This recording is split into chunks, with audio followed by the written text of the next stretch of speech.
Hi, my friend, it's Pat Sloan here. Before we get to Block Wednesday, I want to show you a change.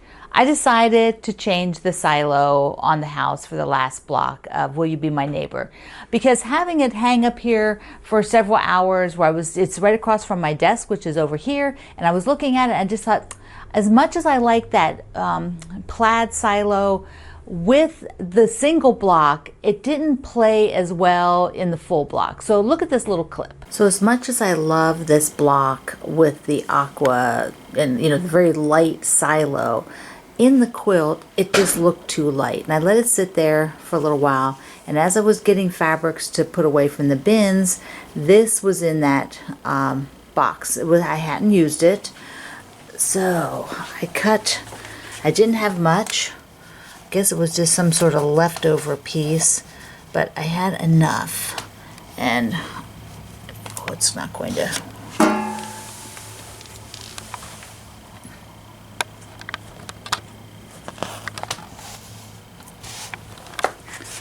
So there we go. Now I can sew it. So I haven't sewn that block to the next row, but that gives it a bit more weight. It's not aqua, but that's okay. I really like that. The other silo is dark up there. Yeah, that's it. So I'm going to let this sit there. I'm not going to go ahead and sew it yet. I will just let it sit for a little bit so I can mull it over. I am much happier with it having some black in it and pulling in, because there's just really a lot of darker colors in this quilt, and the lighter pieces, there are lighter, and that plaid had a white background, and so it really just stuck out to me. But now I am happy. So now I can sew this up, which I will do, but then I can take it off the wall. But I wanted to show you that because I didn't really put it up here and audition the colors. I was more working just from the block by itself, and that is one of the things that can happen when you're working block by block, and when you're getting to the end and you want that block to blend in color-wise with everything else. Sometimes you do have to take just a little bit of extra time and put it up on the wall, maybe without sewing it yet. Put it up there, take a look at it, and I didn't do that step because I was like, it looked good. It looked good standalone, and I was really happy with it. I even kind of, even when I hung it up there at first, I'm like, yeah, it looks really great. But it did take me a little while of sort of looking at the whole picture of this quilt and realizing that it would look better with a little bit darker piece, but I didn't go black like the other silo up at the top, the black plaid. Instead, I had this in all the stuff that I was taking out of the bins. That was one of the fabrics. So anyway, now that you've seen this, I can sew it up and get the little inner border on this, and we can go on to Hometown Charms, our Block Wednesday for today. So let me go ahead and put the quilt up. Before we get to this Hometown Charms the next one, let me first do our Secret Lives of Color number 74. We are second to the last shade of black, and it is Melanin. And I had to do a little bit of extra reading on this because I was just interested in the word itself and a little bit more description. So outside of the book, melanin is often referred to as color in people and animals that is a brownish black for like the hair, the eyes, the skin pigment, the feathers, the fur. So it is used often to describe that super dark brown black.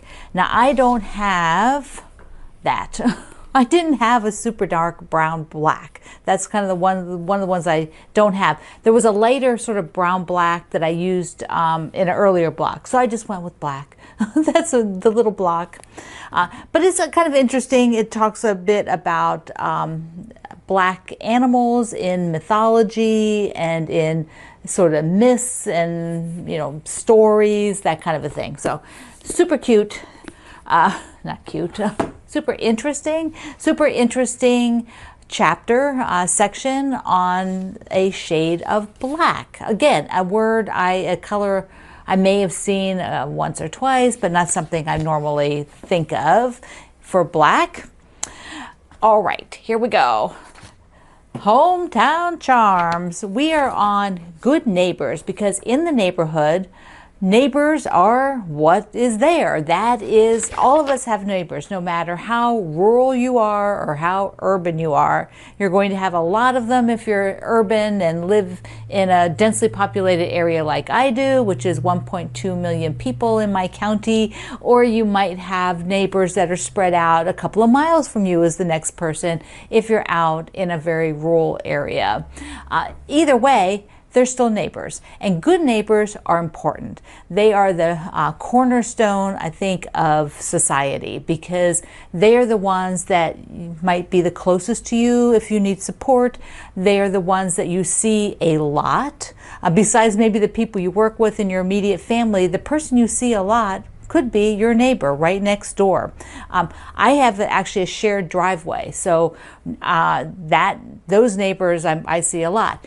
This summer, we had a massive sort of turnover in my area. People moved for a huge variety of reasons: retirements, needing a place to run their business, that kind of, wanting to go on an adventure, their kids were all grown up, all those kind of things.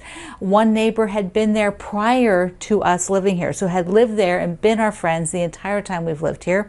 The people on my shared driveway had been here 19 years. We watched their children grow up. And on my back fence, or one of my front fence, it's their backyard, my front yard, those neighbors had also been here about 17 years. So that was a long time with all of those people. And now I have all new neighbors. So we've been meeting new people, and I have little children once again in the neighborhood, right next door and on the fence line. So that's been kind of fun. So when you share your block, tell me about your good neighbors. I don't want to hear about the problem neighbors. We all have problem neighbors. No. We want to hear about the good people in your life, your good neighbors. So what's the block? Oh, I gave you a little peek there, but I didn't show you much, did I? So it is a pineapple, which is a sign of friendship. And this is a kind of a short, stocky little fella. I think he's darn cute. So let's just go on the other side and look at fabric before I show you what I decided. Fabric options for this are so fun. Of course, I've got to have tulips. So I'm looking at the tulips for the Friendship Pineapple, and can do the background because I'm using the background a lot for these blocks. And then the pink tulip, of course, a pink tulip. And I should be able to get a really nice square of this spray of tulip out of here. Not on this piece. I have more of the pink tulip, but I think it will look super cute. Yeah, super cute. A pink tulip with, and I can do any of the greens. There's 3 great greens here. Any of them would really look. I have more of this one that I had bought extra of. So, it could have a polka dot top. That's so cute, right? But what if I wanted to do it with, I've got the taupe. I've got this taupe of tulip that I haven't used yet. And so I did use a piece. But I have a lot of spray here, like a really nice bouquet. But it doesn't look as snazzy on the white, or the cream, this cream here. It just doesn't have as much contrast. I mean, it has contrast. It would be okay. It would really pop. It would really pop if I did it on pink. And then did the top like this. That would be a really nice contrast. I want to show you fussy cutting, because this is a pretty big square. It's an 8.5 by an 8.5 inch square. And so for this big tulip spray, I'm out at 8 and 8 right here. So you can see that I can sort of, maneuver that around and get these great big tulips. I cut off the ones up here, so I can't get that, but I can get the spray to have, the tulip spray to have those 2 there, which looks really nice. And then the corners are going to get snowballed, which is what that's called. When you do all 4 corners of sew and flip, it's generally called snowballing the block. Well, a nice quilter's term. And so that will just cut off here. But that's another option. That would be super cute too. I don't know. Maybe I'll have to make both and see. I don't know. No, Pat, don't keep making them. I always say that. Oh, I can make both. No, I have enough to make. No. This. All right, I'll make it up. let's see what we do. Well, let me just show you one block first because I made 3. So this is the first one that I did. I decided to try the pink with the background because it popped so much better than with the other colors, and I didn't really want the super dark block like was here. I was trying not to go with that heavy pink. The block goes up here, so I'm just going to hold it for a second. So there you can see, oops, well, you could see if I make the camera go up. Okay, try that again. So there you can see how the pink one would kind of float. There's not the same background behind those trees. Those are 2 other fabrics. So there's one option. But I thought, what if I did something a little different? What other, I showed you the taupe tulips, but there was also a teal tulips. I love this one. So what I did was the taupe for background with the dots, and then I went with a light green so that it popped better, because those darker greens they look too much like the teal. They get too close to the teal. So I did this guy, which is what I think is going to go in here. Yeah, look at that. I love him. Then I thought, well, pineapples are yellow. This won't go in the quilt, but I had to do a yellow pineapple. I have a whole pineapple quilt. Pattern's a free pattern on my website, which is a little bit different shape pineapple. It's scrappy, has a lot of squares. But when I grabbed my yellow bin, and guess what I found inside? The perfect pineapple fabric. Look at that. Can you be more perfect? No, you can't. That is so cool. So now I have one pineapple block like this, which I don't know. Maybe I'll do a pillow for it for the spring or something. I just think it's so darn cute. Maybe a tiny little wall hanging. I don't know. He was just fun to make. So I made 3 pineapple blocks. They're pretty fast to do. There we go. And I'm definitely going to use this one. This is the guy that's going to go in the quilt. Let me just show you another thing on here that I'm trying to decide whether it bugs me or not. It's bugging me enough to talk to you about it, so it probably is bugging me. But the checkerboards on here, you see I did the black. I didn't show you that I did decide on the black. This is my Promise Me fabric, and this is the background from the tulip line. And I just love the black in there. It just needed that. But this little section here, I started with white instead of black. The other 3 all start with black on the corner. And so this is an alternate when you look at it. And I don't know if that bugs me or not. It probably does, so I probably will take 2 off the end and move them and then sew it back in there. So that is probably what I will do, because yeah, it's easier to do it now before it gets any bigger and more to handle, before I sew everything together and then decide to do it and have to be holding all that bulk. Since I keep thinking about it, I'm pretty sure that it needs to be done. That's just the way it works, isn't it? All right, it is also Pumpkin Day. Pumpkins. I love pumpkins. I have done so many pumpkin quilts over my lifetime of quilting so far. But what I'm going to do is show you the latest pumpkin quilt from the Holiday Hoopla book. And here is ta-da! This one is so cute. I just love it so much.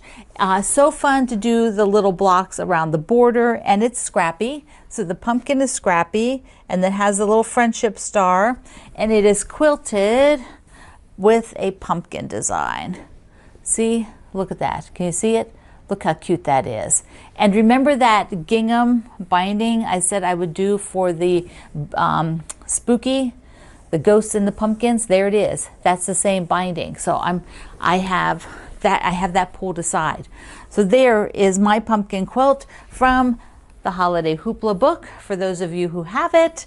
And I believe Laura, our ambassador, just used this with some of the blocks from one of the sew-alongs. She made the pumpkin and put the blocks around it. It was so darn cute over in our community page.